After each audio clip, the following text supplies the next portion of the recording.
LTV news కి స్వాగతం. నేను నాగశ్రీ. బులెటిన్ లో ముందుగా హెడ్లైన్స్.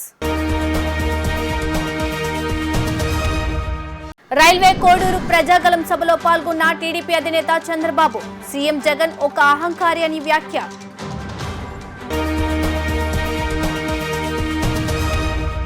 కేంద్ర మంత్రి పీయూష్ గోయల్ పై విద్యాశాఖ మంత్రి బొత్స సత్యనారాయణ ఫైర్. మంత్రి పదవిలో ఉన్న వాళ్ళు చాలా జాగ్రత్తగా మాట్లాడాలని హితవు.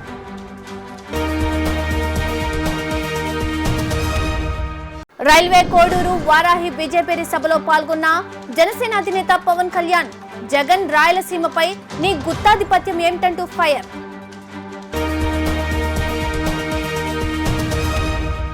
ఇక డీటెయిల్స్ చూస్తే, ముఖ్యమంత్రి జగన్ ఒక అహంకారి అని, రాష్ట్రాన్ని దోచేసిన ఆ వ్యక్తిని ఇంటికి పంపించాల్సిన అవసరం ఉందని టీడీపీ అధినేత చంద్రబాబు అన్నారు. 5 ఏళ్ల పాటు పరదాలు కట్టుకొని తిరిగాడని విమర్శించారు. ఇక్కడే ఉన్న కిరణ్ కుమార్ రెడ్డి కూడా ముఖ్యమంత్రిగా పనిచేశారు. నేను 14 ఏళ్ల పాటు ముఖ్యమంత్రిగా ఉన్నాను. ఏనాడైనా మేము పరదాలు కట్టుకొని తిరిగామా అని ప్రశ్నించారు. అన్నమయ్య జిల్లా రైల్వే కోడూరులో నిర్వహించిన ఎన్డీఏ కూటమి సభలో టీడీపీ అధినేత చంద్రబాబు ప్రసంగించారు. ఈ సందర్భంగా ఆయన మాట్లాడుతూ 3 రాజధానుల పేరుతో ఈ రాష్ట్రాన్ని అడ్రస్ లేకుండా చేసిన వ్యక్తి జగన్ అని ఆరోపించారు. ఇతను అహంకారి మాత్రమే కాదు, ఒక సైకో మనస్తత్వం ఉన్న వ్యక్తి. అందుకే నేను పిలుపునిస్తున్నా, సైకో పోవాలి, కూటమి రావాలని పిలుపునిచ్చారు. ప్రజల జీవితాల్లో ఏమైనా మార్పు వచ్చిందా అని ప్రశ్నించారు. ఖర్చులు మాత్రం పెరిగాయి. దీనికి కారణం పాలకుడే. నేను చాలా మంది సీఎంలు చూశాను. 2 మాజీ ముఖ్యమంత్రులం ఇక్కడే ఉన్నాం. ఇంత చెత్త ముఖ్యమంత్రిని నా జీవితంలో ఎప్పుడూ చూడలేదని ఆరోపించారు. కరెంటు ఛార్జీలు 9 సార్లు పెంచాడని 200 రూపాయలు వచ్చే కరెంటు బిల్లు ఇప్పుడు 1000 రూపాయలు వస్తోంది. పెట్రోల్, డీజిల్ ధరలు పెరిగాయి. ఆర్టీసీ ఛార్జీలు పెంచారు. మద్యం ధరలు పెంచారని, ఈ ప్రభుత్వంలో అమ్ముతున్న మద్యం తాగి మా ఆరోగ్యాలు దెబ్బతింటున్నాయి. కూటమి అధికారంలోకి వచ్చాక నాణ్యమైన మద్యం ఇవ్వండి. ఈ జలగ మమ్మల్ని దోచేస్తున్నాడు. మమ్మల్ని ఆదుకోండని ఓ తమ్ముడు ఫ్లెకార్డు పెట్టి చెబుతున్నాడని అన్నారు. ఏం తమ్ముళ్ళు, మీ అందరి జీవితాల్లో ఏమైనా వెలుగు వచ్చిందా? మార్పు వచ్చిందా? జీవన ప్రమాణాలు పెరిగాయా అని అడుగుతున్నా మిమ్మల్ని. మీ ఖర్చులు పెరిగాయా లేదా? మీ ఆదాయం పెరిగిందా అని అడుగుతున్నా మిమ్మల్ని. దీనికి కారణం ఎవరు తమ్ముడు? పాలకుడే కదా అని అడుగుతున్నా. నేను చాలా మంది ముఖ్యమంత్రులు చూశాను. ఇక్కడే మాజీ ముఖ్యమంత్రులు 2 ఉన్నాం. కానీ ఇంత చెత్త ముఖ్యమంత్రిని నా జీవితంలో ఎప్పుడూ చూడలేదని మరొకసారి విజ్ఞప్తి చేస్తున్నా. ఏం తమ్ముళ్ళు, కరెంటు ఛార్జీలు పెరిగాయా లేదా? ఎన్నిసార్లు పెంచారు? ఏ ముఖ్యమంత్రి అయినా పెంచాడా అని మిమ్మల్ని అడుగుతున్నా. ఎన్నికల ముందేం చెప్పాడు మీకు? కరెంటు ఛార్జీలు పెంచరని చెప్పాడా లేదా అని అడుగుతున్నా మిమ్మల్ని. 9 సార్లు అంటే 200 రూపాయలు కరెంట్ ఇప్పుడు ఎంత తమ్ముళ్ళో? మీకు 1000 రూపాయలు అవునా కాదా అని అడుగుతున్నా. ఆర్టీసీ రేట్లు పెరిగాయా లేదా? పెట్రోల్, డీజిల్ పెరిగిందా లేదా? నిత్యావసర వస్తువుల ధరలు పెరిగాయా లేదా? తమ్ముళ్ళు, మద్యం ధర, మా తమ్ముళ్ళు కొంతమంది మద్యం బాబులు ఇప్పుడే ఉంటారు, ఇక్కడే ఉంటారు. ఒక తమ్ముడైతే ప్లే కార్డు పెట్టుకొని చూపిస్తున్నాడు. సార్, మళ్ళా కూటమి వస్తానే నాణ్యత కలిగిన మద్యం ఇవ్వండి, మా ఆరోగ్యం పోతా ఉంది. ఈ జలగా మమ్మల్ని దోచేస్తున్నాడు, మమ్మల్ని ఆదుకోమని ఒక తమ్ముడు ఇప్పుడే చెప్పాడు. తమ్ముళ్ళు, నేను అడుగుతున్నా ఒక మాట. ఒకప్పుడు 60 రూపాయల మద్యం, అవునా కాదా? ఇప్పుడెంత? Quarter bottle 200. 200 అంటే చూపేయండి, చేయలు 2000 చూపేయండి అందరూ. మంత్రి పదవుల్లో ఉన్న వాళ్ళు చాలా జాగ్రత్తగా మాట్లాడాలని, మాట్లాడే ప్రతి మాటకు నిబద్ధత ఉండాలని ఏపీ విద్యాశాఖ మంత్రి బొత్స సత్యనారాయణ అన్నారు. పీయూష్ గోయల్ ఇష్టానుసారంగా మాట్లాడడం సరికాదని అన్నారు. ఇకపై ఆయన జాగ్రత్తగా మాట్లాడాలని కోరుతున్నామని ఆయన తెలిపారు. విశాఖలో ఏర్పాటు చేసిన విలేకరుల సమావేశంలో మంత్రి బొత్స సత్యనారాయణ మాట్లాడుతూ 2014లో ఏపీలో ఓ దద్దమ్మ సీఎంగా ఉన్నారని, ఆ సమయంలో రైల్వే మంత్రిగా ఉన్న పీయూష్ గోయల్ ఎందుకు రైల్వే జోన్ ఇవ్వలేదని ప్రశ్నించారు. వైసీపీ ప్రభుత్వం అడ్డంకులు అన్ని అధిగమించి రైల్వే జోన్ కోసం 52 ఎకరాలు అధికారులకు అప్పగించిందని స్పష్టం చేశారు. 2014 నుండి 2019 వరకు కేంద్రంలో ఉన్నది సింగిల్ ఇంజిన్ ప్రభుత్వమేనా? మరో ఇంజిన్ ఎందుకు పనిచేయలేదు? రిపేర్కు వచ్చిందా అంటూ బీజేపీ డబుల్ ఇంజిన్ నినాదాన్ని ఎత్తిపొడిచారు. పీయూష్ గోయల్ గురువింద గింజలా మాట్లాడుతున్నారని ఆయన ఆగ్రహం వ్యక్తం చేశారు. ఆడలేక మా మధ్యలో వచ్చి బాగా వాయించలేదు, బ్రహ్మాండంగా ఆడేదని నేను చెప్పడానికి ఆ రోజు రైల్వే మంత్రి కదా, మీ కూటమిలోనే కదా 14లో వచ్చారు. సేమ్ కూటమి 14లో కూడా కూటమే కదా. మరి అప్పుడు నీ కూటమిలో ఉన్న ముఖ్యమంత్రి కదా చంద్రబాబు నాయుడు. ఎందుకు నువ్వు రైల్వే మంత్రిగా చేయలేకపోవు? ఎందుకు మళ్ళీ వచ్చి ఈరోజు వచ్చి పెద్ద కబుర్లు పెద్ద మాటలు దేనికోసం? నిజంగా నీకు రాష్ట్రం మీద అభిమానం ఉంటే, మీకు ఈ ప్రజల పట్ల మొక్క ఉంటే, ఈ ప్రాంత అభివృద్ధి పట్ల మీకు ఏమైనా ఏసమంతేనా మీకు సదాభిప్రాయం ఉండి చేయాలని తపన ఉంటే, ఏదో నేను కేంద్ర మంత్రిని వచ్చి మాట్లాడితే అది చెల్లుతుంది, నాకున్న డప్పా కొట్టిన ఆ 2 పత్రికలు ఈనాడు ఆంధ్రజ్యోతి లేకపోతే T5 లేకపోతే ABN ఈనాడు వేస్తారనుకుని ఈ డప్పాలు ఎందుకు చెప్పు? ఈ ఎలక్షన్ల పేరు ఎలక్ట్రల్ బాండ్స్ పేరు వచ్చి పెట్టి వాళ్ళకి లబ్ధులు చేకూర్చి దేశ సంపద వచ్చి డైవర్షన్ చేసి మళ్ళీ పైపెచ్చు పెద్ద మాటలు పెద్ద కబుర్లు. భారతదేశ ప్రజలందరూ కూడా అమాయకులు అనుకుంటున్నారా మీ ఉద్దేశంలో? మాట్లాడట్లేదు కాబట్టి ఎవరోను ఎందుకులే అని చెప్పి ఊరుకుంటున్నారంటే మీరు ఎక్కువగా మాట్లాడింది సమంజసమేనా?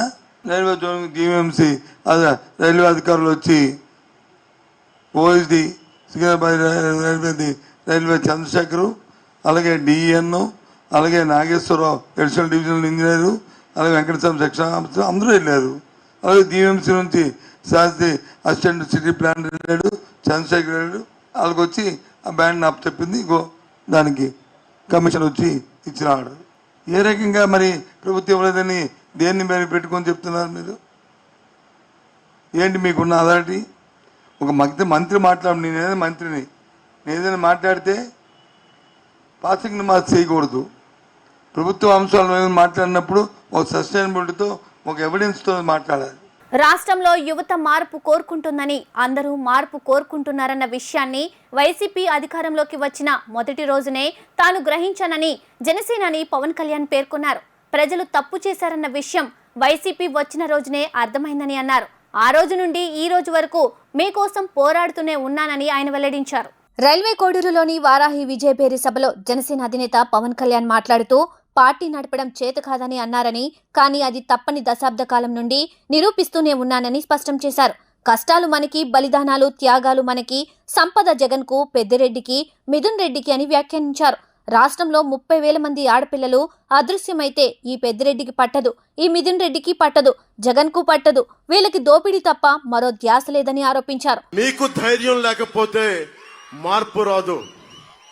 ఒకవైపు కిరణ్ కుమార్ రెడ్డి గారు ఉమ్మడి రాష్ట్రానికి ముఖ్యమంత్రిగా చేశారు, ఇంకొక వైపు ఆంధ్రప్రదేశ్ రాష్ట్రానికి ఉమ్మడి ఆంధ్రప్రదేశ్ రాష్ట్రానికి ముఖ్యమంత్రిగా చేసిన వ్యక్తి. ఒకరు 14 సంవత్సరాలు, ఒకరు 3.5 సంవత్సరాలు ముఖ్యమంత్రులుగా చేసిన వ్యక్తులు. అలాంటిది 5 సంవత్సరాలు వచ్చిన వ్యక్తి, తండ్రి చచ్చిపోతే 2వ రోజే ముఖ్యమంత్రి కావాలని కలలుగన్న వ్యక్తి. ఆ వ్యక్తికి భయపడతారా మీరు? జగన్ లో బ్లూ కలర్ రక్తం ఉంటుందా? జగన్ 6 అడుగులు 8 అడుగులు ఉండి అంటే ఏం దెబ్బ పడదా జగన్ కి? ఎందుకు భయపడుతున్నారు మీరు? రాయలసీమ మీరు నేల అన్నం తింటున్నారు కదా, మీరు కూడా జొన్న కూడు తింటం లేదా? రాగి సంకటి తింటం లేదా? మీకు పౌరుషం రాదా? మీకు పౌరుషం రాదా? మీకు ఇంతేనా మీ పౌరుషం? పెద్దిరెడ్డికి భయపడతారా మీరు? మిథున్ రెడ్డికి భయపడతారా మీరు? పెద్దిరెడ్డి తమ్ముడికి భయపడతారా మీరు? గంగిరెడ్డికి భయపడతారా మీరు? అరే దమ్ము ధైర్యం ఏమైపోయింది రాయలసీమకి? అరే మీరు ఒకటే చేయండి, గొడవలు పెట్టుకోకర్లా, కత్తులు తీయక్కర్లా, కర్రలు తీయక్కర్లా. వచ్చే మనకి ఎన్నికలు వస్తున్నాయి. ఈ ఎన్నికల రోజున కమలం గుర్తుకి రాజంపేట ఎంపీ పార్లమెంట్ అభ్యర్థిగా కిరణ్ కుమార్ రెడ్డికి గుద్దేసేయండి. రైల్వే కోడూరు అసెంబ్లీ అభ్యర్థిగా జనసేన నుంచి ఆరవ శ్రీధర్ పోటీ చేస్తా ఉన్నారు. వారికి నిలబడండి. చెప్పాల్సిన మేజర్ సమస్యలని చెప్పారు, చంద్రబాబు గారు చెప్పారు. నేను మీకు ఒకటే మాటిస్తున్నా, విద్యార్థులకి ఫీజు రీఎంబర్స్మెంట్ జరుగుతుంది, రాగానే ఫీజు రీఎంబర్స్మెంట్ జరుగుతుంది. అలాగే సిపిఎస్ రద్దు మీద చంద్రబాబు గారు రేపు మేనిఫెస్టోలో చెప్తా ఉన్నారు ఒక బలమైన పరిష్కార మార్గం. అధికారంలోకి వచ్చాక అమరావతి రాజధాని పనులను యుద్ధ ప్రాతిపదికన చేపడతామని మంగళగిరి ఎమ్మెల్యే అభ్యర్థి నారా లోకేష్ పేర్కొన్నారు. పేదరికం లేని మంగళగిరి నియోజకవర్గాన్ని తీర్చిదిద్ది అభివృద్ధి సంక్షేమానికి చిరునామాగా చేసే బాధ్యత తీసుకుంటున్నానని వెల్లడించారు. తనను ఆశీర్వదించి భారీ మెజారిటీతో గెలిపించాల్సిందిగా లోకేష్ విజ్ఞప్తి చేశారు. ఎన్నికల ప్రచారంలో భాగంగా మంగళగిరి నియోజకవర్గం కృష్ణాయపాలెం వాసులతో మంగళగిరి ఎమ్మెల్యే అభ్యర్థి నారా లోకేష్ సమావేశమయ్యారు. ఈ సందర్భంగా లోకేష్ మాట్లాడుతూ జగన్ ప్రభుత్వం అమరావతి పనులు కొనసాగించి ఉంటే 1,00,000 మందికి ఉపాధి అవకాశాలు లభించేవన్నారు. 2014లో జగన్ అసెంబ్లీలో విద్వేషాలు పెంచడం ఇష్టం లేదు, అమరావతికి సంపూర్ణ మద్దతు తెలుపుతున్నానని చెప్పారని గుర్తు చేశారు. అధికారంలోకి వచ్చిన తర్వాత 3 ముక్కలాట ఆడారని, కర్నూలు విశాఖలో ఒక్క ఇటుక వేలేదన్నారు. రాజధాని ఇక్కడే ఉంటుందని జగన్ ని ఒప్పిస్తానని చెప్పిన ఆర్కే 3 రాజధానులకు మద్దతుగా ఓటేశారన్నారు. గత 25 సంవత్సరాలుగా మీరు 2 కుటుంబాలని ఆశీర్వదించారు, దీవించారు. వచ్చారు కమలా గారు ఎమ్మెల్యే గారు చేశారు. ఇప్పుడు 2 సార్లు అంటే గత 10 ఏనాడు మిమ్మల్ని పట్టించుకోలేదు. ఓడిపోయినా మీ లోకేష్ మిమ్మల్ని గుండెల్లో పెట్టుకుని కాపాడుకున్నాడు. కోసం నేను పనిచేస్తుంటాను. అమ్మా కట్టుబట్టలతో మెడబట్టి మన బయటికి గెంటేశారు. సచివాలయం హైదరాబాద్ లో ఉండేది, అసెంబ్లీ హైదరాబాద్ లో ఉండేది. జరగాలని ఆనాడు నిర్ణయం తీసుకున్నాం. ఆనాటి ప్రతిపక్ష నేత ఈనాటి ముఖ్యమంత్రి గారు జగన్మోహన్ రెడ్డి గారు శాసనసభ సాక్షిగా ఇప్పటికీ చిన్న రాష్ట్రం అయ్యాం, ప్రాంతీయ విద్వేషాలు రెచ్చగొట్టేదానికి నేను సిద్ధంగా లేను, అందుకే అమరావతికి సంపూర్ణ మద్దతు తెలుపుతున్నా అని చెప్పాడు తల్లి. ముఖ్యమంత్రి ఆనాటి ముఖ్యమంత్రి ఇప్పుడు ప్రతిపక్ష నేత చంద్రబాబు నాయుడు గారు కూడా అమరావతి రాజధాని అన్నారు. ప్రధానమంత్రి నరేంద్ర మోడీ గారికి వచ్చి శంకుస్థాపన కూడా చేశారు. రైతులు మీరు దాదాపు 33,000 ఎకరాల భూములు 5 కోట్ల ఆంధ్రుల కోసం ఇచ్చారు తల్లి. ఆనాడు ఆల రామకృష్ణారెడ్డి గారు ఏం చెప్పారు తల్లి? జగన్మోహన్ రెడ్డి గారిని ఒప్పిస్తా, నేను బతిమలాడతా, రాజధాని ఇక్కడి నుంచి పోకుండా చేస్తానన్నారు తల్లి. కానీ కరెక్ట్ గా 2019లో వైకాపా ప్రభుత్వం వచ్చిన తర్వాత 3 ముక్కలు ఆటలు ఆడుతూ మొదలు పెట్టారు తల్లి. ఒక రాజధాని కట్టలేను, 3 రాజధానులు కడతాడంట తల్లి. కర్నూలులో ఒక ఇటుకలు వేయలేదు. అమరావతిని సర్వనాశనం చేశారు. విశాఖపట్నంలో ఒక్క అభివృద్ధి కార్యక్రమం కూడా వీళ్ళు చేయలేదు తల్లి. అమ్మ 3 ముక్కల బిల్లకి మొదటి ఓటు వేసిన వ్యక్తి ఎవరో తెలుసా? మన శాసనసభ్యుడు కరకట్ట కమలాసన్ ఆళ్ల రామకృష్ణారెడ్డి గారు తల్లి. ఆయన వేశారు.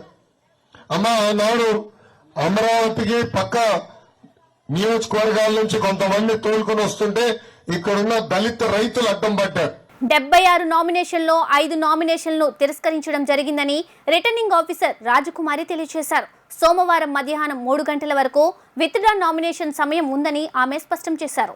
మంగళగిరిలోని ఎంటీఎంసీ కార్యాలయంలో రిటర్నింగ్ ఆఫీసర్ రాజకుమారి మీడియా సమావేశాన్ని నిర్వహించారు. ఈ సమావేశంలో ఆమె మాట్లాడుతూ మంగళగిరి నియోజకవర్గానికి 25వ ఆఖరి తేదీన 44 మంది అభ్యర్థులు 76 సెట్ నామినేషన్ సమర్పించారని అన్నారు. 76 మంది అభ్యర్థులు నామినేషన్ వేయగా 5 నామినేషన్లను తిరస్కరించడం జరిగిందని అన్నారు. నామినేషన్ క్యాండిడేట్ అభ్యర్థులు స్పెల్లింగ్ మిస్టేక్స్, సింబల్స్ పై అభ్యంతరాలు ఉంటే 27న సాయంత్రం 4 గంటల నుండి రిటర్నింగ్ ఆఫీసర్ అందుబాటులో ఉంటారని తెలిపారు. 25వ తారీఖు వరకు మనకి 44 మంది అభ్యర్థులు 76 సెట్స్ ఆఫ్ నామినేషన్స్ని రిటర్నింగ్ అధికారి ముందు ఫైల్ చేయడం జరిగింది. ఆ నామినేషన్స్ అన్నింటినీ కూడా ఈరోజు 26వ తారీఖున ఉదయం 11 గంటలకి సమావేశ మందిరం ఎంటీఎంసీ కార్యాలయం మొదటి అంతస్తులో అభ్యర్థులు, వారి ఎలక్షన్ ఏజెంట్స్, అలాగే వారి ప్రతిపాదకులు, అభ్యర్థి ఆథరైజ్ చేసిన ఎనీ క్యాండిడేట్, అడ్వకేట్ కావచ్చు ఆర్ హైలీ నాలెడ్జబుల్ పర్సన్ కావచ్చు, వారి సమక్షంలో స్క్రూటినీ చేపట్టడం జరిగింది. ఈ 76 నామినేషన్స్లో 5 నామినేషన్స్ని మనం తిరస్కరించడం జరిగింది. మిగతా నామినేషన్స్ 71 నామినేషన్స్ని మనం వ్యాలిడ్ నామినేషన్స్ కింద ట్రీట్ చేయడం జరిగింది. ఈ 71 నామినేషన్స్కి సంబంధించి 42 క్యాండిడేట్స్వి వ్యాలిడ్ నామినేషన్స్ అయ్యాయి. మనకి విత్డ్రాల్కి సమయం ఉంది సోమవారం మధ్యాహ్నం 3 గంటల వరకు. 3 గంటల్లోగా ఎవరైనా విత్డ్రాల్ ఆ నోటీస్ కానీ రిటర్నింగ్ ఆఫీసర్కి ఇస్తే వాళ్ళ క్యాండిడేచరే విత్డ్రావల్ అవుతుంది. Final list of contesting candidates అనేది సోమవారం సాయంత్రం 3 గంటల తర్వాత తయారవుతుంది. కానీ ఈరోజు ఏ నామినేషన్స్ వ్యాలిడ్గా ట్రీట్ చేశామో ఆ నామినేషన్స్ ఏ వరుస క్రమంలో వస్తాయి, అలాగే వాటి సింబల్స్ని కూడా మనం పబ్లికేషన్ ఇవ్వడం జరుగుతుంది. రేపు సాయంత్రం 4 గంటలకి కంటెస్టింగ్ క్యాండిడేట్స్ అందరూ వచ్చి స్పెల్లింగ్ మిస్టేక్స్ ఏమన్నా ఉన్నా, అలాగే సింబల్ ఇష్యూ ఏమన్నా ఉన్నా, లేదు మనకి వరుస క్రమం తప్పింది అన్నా కూడా వాళ్ళకి ఎటువంటి గ్రీవెన్స్ ఉన్నా కూడా రిటర్నింగ్ అధికారికి రేపు సాయంత్రం 4 గంటల నుంచి అందుబాటులో ఉండటం తెలియజేయచ్చు. అలాగే 25 సంవత్సరాల నిండి ఉండాలి. ఆర్టికల్ 173 ప్రకారం ఖచ్చితంగా రిటర్నింగ్ ఆఫీసర్ ముందు కానీ, లేదు అంటే ఫస్ట్ క్లాస్ జ్యుడిషియల్ మెజిస్ట్రేట్ ముందు కానీ, లేదు అంటే ఓత్ కమిషనర్ ముందు కానీ ఖచ్చితంగా ఓత్ చేసి ప్రమాణ పత్రాన్ని సంతకం చేసి రిటర్నింగ్ అధికారి వారికి సమర్పించాలి. అలా ఒక అభ్యర్థి ఓత్ తీసుకోకపోవడం వల్ల ఒక నామినేషన్ రిజెక్ట్ అయింది. అలాగే రెండవ నామినేషన్ ఇంకొక అభ్యర్థిది ఆల్రెడీ వారి నేషనల్ రికగ్నైజ్డ్. రాష్ట్రంలో 100 కోట్లు 500 కోట్లు ఖర్చు పెట్టే వాళ్ళకి ఎమ్మెల్యే ఎంపీ సీట్లను కట్టబెడుతున్నారని నవరం కాంగ్రెస్ పార్టీ రాష్ట్ర అధ్యక్షులు జలీల్ ఖాన్ ఆగ్రహం వ్యక్తం చేశారు. కాశ్మీర్ నుండి కన్యాకుమారి వరకు 543 పార్లమెంటు స్థానాలలో ఎస్సీ, ఎస్టీ, మైనార్టీలకు, కాపులకు రాజ్యాధికారం కావాలని అన్నారు. మంగళగిరిలోని ఎంటీఎంసీ కార్యాలయంలోని రిటర్నింగ్ అధికారికి రెండో సెట్ నామినేషన్ సమర్పించిన నవరం కాంగ్రెస్ పార్టీ జాతీయ అధ్యక్షులు షేక్ జలీల్ మీడియాతో మాట్లాడుతూ రానున్న ఎన్నికల్లో బకెట్ గుర్తుపై నవరం కాంగ్రెస్ పార్టీ మంగళగిరి ఎమ్మెల్యే అభ్యర్థిగా పోటీ చేస్తున్నానని అన్నారు. ధనవంతులు, బలవంతులు ఉన్న దేశంలో సామాన్యుడిగా ప్రజల ముందుకు వచ్చి ఎమ్మెల్యే అభ్యర్థిగా పోటీ చేస్తున్నానని తెలిపారు. కులమతాలను విభజిస్తూ దేశాన్ని భ్రష్టు పట్టిస్తున్న నరేంద్ర మోడీ ప్రభుత్వాన్ని ఓడించడమే నవరం కాంగ్రెస్ పార్టీ యొక్క ప్రధాన లక్ష్యమని అన్నారు. మనమంతా ఐక్యంగా ఉండి మంగళగిరి నియోజకవర్గంలో నవరం కాంగ్రెస్ పార్టీ ఎమ్మెల్యే అభ్యర్థిని బకెట్ గుర్తుపై ఓటు వేసి అత్యధిక మెజార్టీతో గెలిపించాలని ఆయన కోరారు. ఈ దేశంలో ఎన్నికల బరిలో పోటీ అంటే ధనవంతులు, పేదవారు. నాది పేదల పార్టీ, నేను ధనవంతుడిని కాదు. కాకపోయినా ఈ దేశంలో శాసనాలను, రాజ్యాంగాలను మనమే తయారు చేసుకునేందుకు భారతదేశంలో 543 పార్లమెంటు స్థానాలకు పోటీ చేస్తున్న ఒక బలహీన వ్యక్తి ఈ దేశాన్ని పరిపాలించడానికి ప్రజల ముందుకు, మీ ముందుకు వచ్చి ఒక ఎమ్మెల్యేగా పోటీ చేయడానికి, కామన్ మ్యాన్ని ఎమ్మెల్యే చేయాలని, కామన్ మ్యాన్ని ఎంపీ చేయాలని ఈ భారతదేశం నుండి Narendra Modi, Bharatiya Janata Party, RSS, BJP, Bajrang దళ్ళు వాళ్ళ నాయకత్వాన్ని మనమంతా ఎస్సీ, ఎస్టీ, బీసీలు, మైనార్టీలు ఓడించాలని, బలహీన వర్గాలంతా ఐక్యంగా ఉండాలని, అదేవిధంగా మనం గెలుపొందే విధంగా ఈ రాష్ట్రంలో 175 స్థానాలలో 25 పార్లమెంటుల్లో పోటీ చేసే ఇండిపెండెంట్ అభ్యర్థులు, రిజిస్టర్ పార్టీలు, ప్రధాన పార్టీలతో ఒక సమావేశాన్ని ఏర్పాటు చేసి ఆ సమావేశంలో కొన్ని తీర్మానాలను ప్రవేశపెట్టుకొని ఒక అభ్యర్థి పోటీ చేసే చోట ఇంకో అభ్యర్థిని పెట్టకుండా, ఓట్లు చీలకుండా, అగ్రవర్ణాలకు 2 కుటుంబాలకు రాజ్యాధికారం రాకుండా మనమే ఈ రాష్ట్రాన్ని, దేశాన్ని పరిపాలించే విధంగా నవరం కాంగ్రెస్ పార్టీ ముందుండి ఒక ప్రణాళిక సిద్ధం చేస్తూ ఉన్నది. ఆ ప్రణాళికలో మీరంతా భాగస్వాములయ్యి ఎంపీలుగా, ఎమ్మెల్యేలుగా పోటీ చేసే వాళ్ళకి జెండాలు, కండువాలతో పాటు ప్రచారానికి కావాల్సిన సామాగ్రిని కూడా నవరం కాంగ్రెస్ పార్టీ ఇస్తూ ఉన్నది. అది ఏ పార్టీ అయినా సరే మన లక్ష్యం భారతీయ జనతా పార్టీ నుండి, దేశం నుండి పారదోలడానికి మనం ఐక్యంగా ఉండాలా. ఎస్సీ, ఎస్టీ, బీసీ, మైనార్టీ, కాపులకు కూడా రాజ్యాధికారం లేదు. మండుతున్న ఎండలకు ప్రజలు తీసుకోవాల్సిన జాగ్రత్తలపై డాక్టర్ అనూష సలహాలు, సూచనలు తెలియజేశారు. ఎండ తీవ్రత నుండి మనం ఉపశమనం పొందేందుకు ఎక్కువగా మజ్జిగ, కొబ్బరి నీళ్లు, సబ్జా నీళ్లు, నిమ్మ నీళ్లు తీసుకోవడం వల్ల ఉపశమనం కలుగుతుందని తెలిపారు. మంగళగిరిలోని Ayushman Bharat health and welfare centre doctor Anusha మాట్లాడుతూ అధిక ఉష్ణోగ్రత, వేడి గాలులు ఎక్కువగా ఉండడం వల్ల ప్రజలు మధ్యాహ్నం సమయాలలో, అత్యవసర సమయాల్లో తప్ప బయటికి రాకూడదని సూచించారు. రంగు కలిపిన నీళ్లు, కాఫీ, టీలు, ఆల్కహాల్ తీసుకోరాదని తెలిపారు. వృద్ధులు, గర్భవతులు, పిల్లలు ఎండలో తిరగడం వల్ల ప్రమాదాలకు గురయ్యే అవకాశం ఉందని హెచ్చరించారు. మనకి అధిక ఉష్ణోగ్రతలు, వేడి గాలులు ఎక్కువ ఉండడం వల్ల ఇప్పుడు సన్ స్ట్రోక్ డీహైడ్రేషన్ అనేది అందరూకి ఇబ్బంది అవుతుంది. సో ఇవి తగలకుండా ఉండాలంటే మనం కొన్ని జాగ్రత్తలు అనేవి తీసుకోవాలండి. ఏం చేయకూడదు అంటే మనం ఎండలో మధ్యాహ్నం 12 నుంచి సాయంత్రం 4 వరకు అసలు వెళ్ళకూడదు. అండ్ ఎక్కువగా హైడ్రేట్ అవ్వాలంటే రోజుకి 3-4 లీటర్ల నీళ్లు తీసుకోవాలి. మనం వేసుకునే దుస్తులు కూడా పల్చటివి అండ్ లైట్ కలర్స్ వేసుకోవాలి. బ్లాక్ కలర్ అసలు వేసుకోకూడదు. వేసుకుంటే ఎక్కువగా సన్ అబ్జార్బ్ అయ్యి మనకి ఇది అనేది తగులుతుంది. నెక్స్ట్ వచ్చేసరికి ఎక్కువగా ఫ్లూయిడ్స్ తీసుకోవాలి. అంటే మజ్జిగ ఒకటి, తర్వాత కొబ్బరి నీళ్ళు, సబ్జా నీళ్ళు, మామూలు వాటరు, నిమ్మకాయ నీళ్ళు ఇవి తీసుకోవాలన్నమాట. బయట రంగు కలిపిన నీళ్ళు కానీ లేకపోతే కాఫీ, టీలు కానీ ఆల్కహాల్ కానీ ఇవి తీసుకోకూడదు.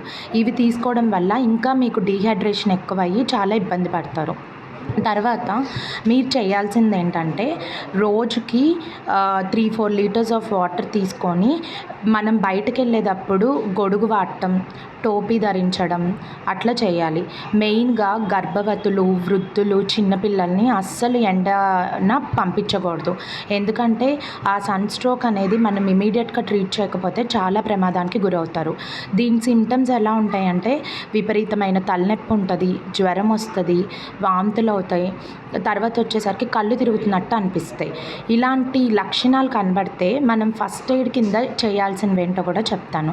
వెంటనే మనం పేషెంట్ని నీడకి షిఫ్ట్ చేసుకోవాలి. అంటే నీడగా ఉన్న చోటకి షిఫ్ట్ చేసుకొని చల్లగాలి తగిలేటట్టు పేషెంట్ని పడుకోబెట్టాలి. తర్వాత వచ్చేసరికి మనం తడిగుడ్డతో ఒళ్ళంతా తుడవాలి, చల్లటి నీళ్ళతో తుడవాలన్నమాట.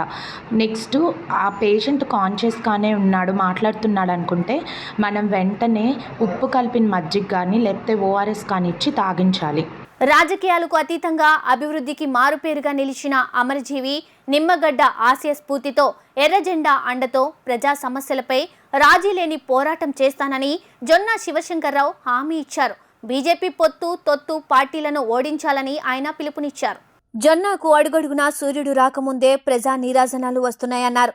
ఎర్ర జెండాల రెపరెపలతో ఉండవల్లి గ్రామంలో ఎరుపుమయంగా మారిందన్నారు. సొంత గడ్డపై రోడ్ షోలో పాల్గొన్న జొన్నా శివశంకర్రావుకు పూల వర్షంతో, హారతులతో ఘన స్వాగతం పలికారు.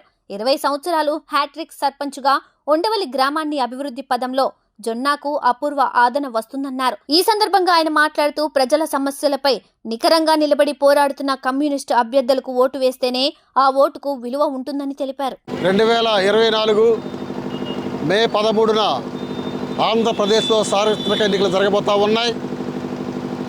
ఆ ఎన్నికలలో ఇండియా కూటమి అభ్యర్థులు 175 శాసనసభ స్థానాల్లోనూ 25 పార్లమెంటు స్థానాలను పోటీ చేస్తూ ఉన్నాం. పార్లమెంటు స్థానానికి ఇండియా కూటమి బలపరిచిన సిపిఐ అభ్యర్థి జంగల్ అజయ్ కుమార్ గారు పోటీ చేస్తూ ఉన్నారు. వారి ఎన్నికల గుర్తు కంకి కొడవలి. అసెంబ్లీ శాసనసభ స్థానానికి నేను పోటీ చేస్తూ ఉన్నాను. నా ఎన్నికల గుర్తు సుత్తి కొడవలి నక్షత్రం.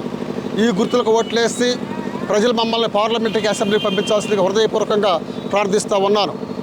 సోదరులారా, ఈరోజు మేము మా పర్యటనలో భాగంగా ఉండవల్లి గ్రామ పంచాయతీ ఏరియాలో పర్యటిస్తూ ఉన్నాం. ప్రధానంగా ఈ ప్రాంతంలో అనేక సమస్యలు ఉత్పన్నం అవుతూ ఉన్నాయి. ఇది సిఆర్డిఏ పరిధిలోకి తీసుకొచ్చిన తర్వాత ల్యాండ్ పూలింగ్కి భూములు తీసుకొని ప్రధానంగా ఉండవల్లి, పెనుమాక, రాజధాని గ్రామాలలో ఇళ్ల స్థలాలలో ఇళ్ళు కట్టుకోవడానికి పర్మిషన్లు తీసుకునే ప్రక్రియ చాలా ఇబ్బందికరమైన పరిస్థితులు ఎదురవుతూ ఉన్నాయి. ప్రధానంగా G+3 పర్మిషన్ పెడితే మార్టిగేజ్ చేయాలని చెప్పేసి కండిషన్ పెట్టడం అనేది చాలా శోచనీయం. అందుకని మేము కానీ అధికారులకు వస్తే వెంటనే ఆ మార్టిగేజ్ ఎత్తేసి G+5 పర్మిషన్ ఇస్తామని చెప్పేసి హామీ ఇస్తూ ఉన్నాం. అంతేకాదు కార్పొరేషన్ పన్నులు విపరీతంగా పెంచేశారు. భారత రాజ్యాంగ స్పిరిట్కి, మన చట్టాలకి వ్యతిరేకమైనటువంటి మాట నరేంద్ర మోడీ మాట్లాడటం స్పష్టంగా దేశ ప్రజలు మొత్తం విన్నారు.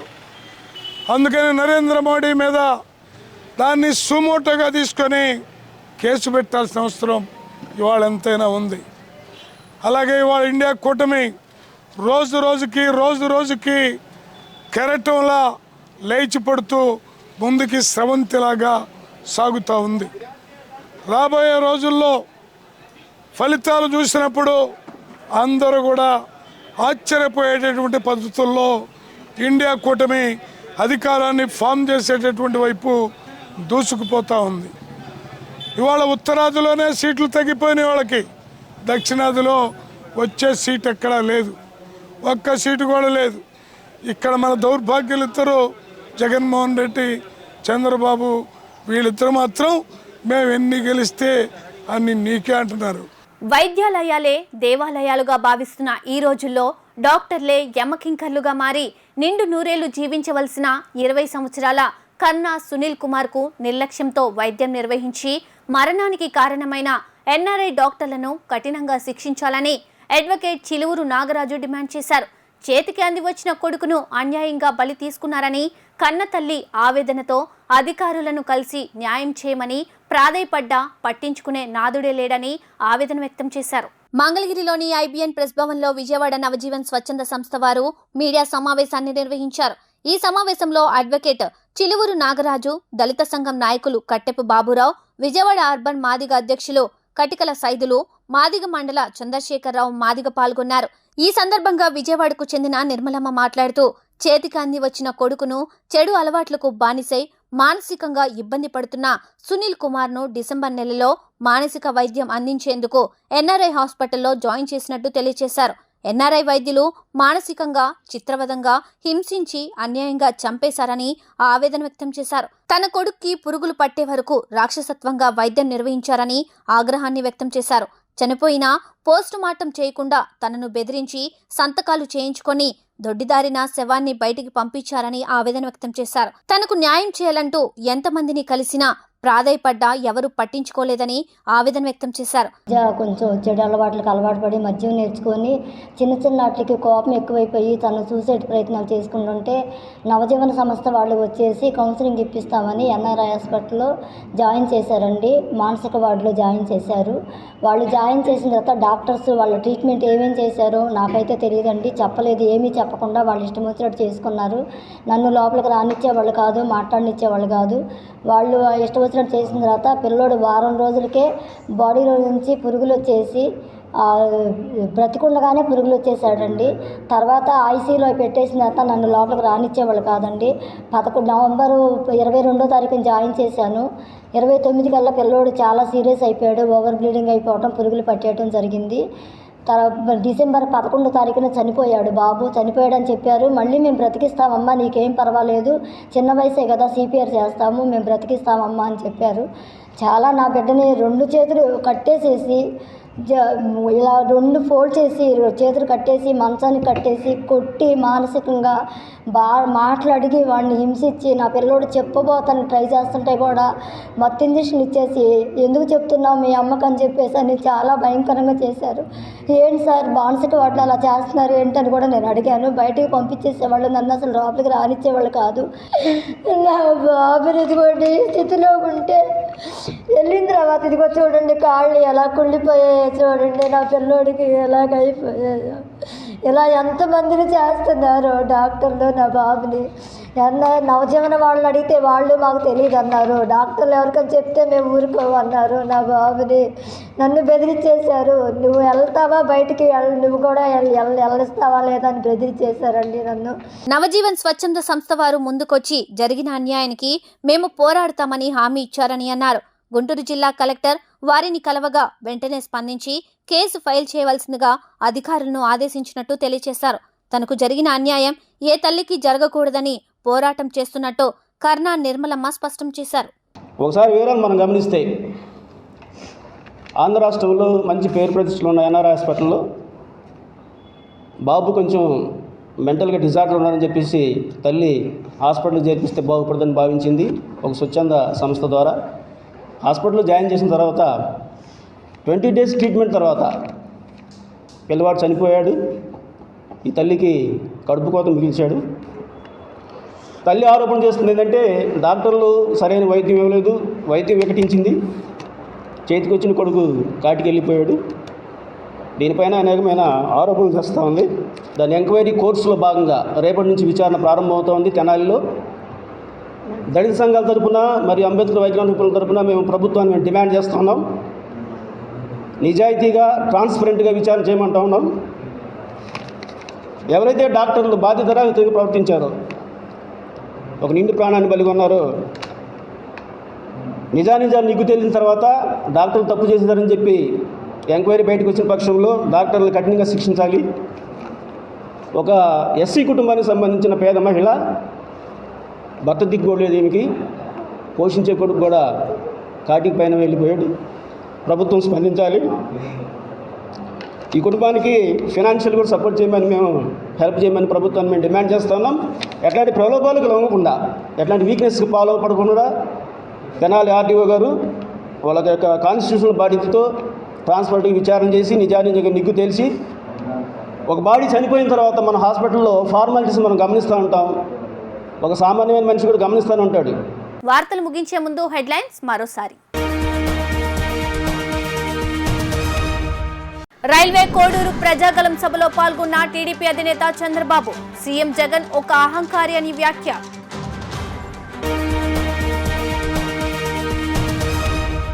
కేంద్ర మంత్రి పీయూష్ గోయల్ పై విద్యాశాఖ మంత్రి Botsa Satyanarayana fire.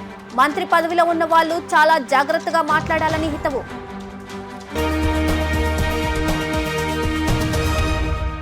Railway Koduru Varahi BJP సభలో పాల్గొన్న జనసేన అధినేత పవన్ కళ్యాణ్.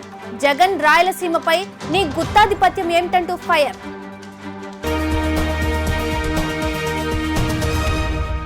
ఎల్టీవీ న్యూస్ ఇంతటితో సమాప్తం. తిరిగి మరో బులెటిన్లో మళ్ళీ కలుద్దాం. అంతవరకు సెలవు. నమస్కారం.